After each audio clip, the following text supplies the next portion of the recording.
স্বার্থ যেখানে নিজেকেই লক্ষ্য করে, অথচ যাহা হইতে সিদ্ধ হইতেছে তাহার জীবন ও বর্ধনে উদাসীন, সহানুভূতিহীন বা তৎপ্রতি ভ্রুক্ষেপও করে না, তাহা যে ব্যর্থতা ও মরণের অচির নিমন্ত্রক, সে সম্বন্ধে আর কি ভ্রান্তি থাকিতে পারে?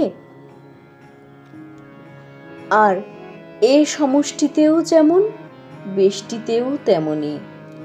যদি জীবনই চাও আর বৃদ্ধিই চাও বা স্ত্রীকেই চাও, তবে আত্মমুখী স্বার্থকে লক্ষ্য না করিয়া, পর ও পারিপার্শ্বিকের স্বার্থে আশা না রাখিয়া কৃত তৎপর হও।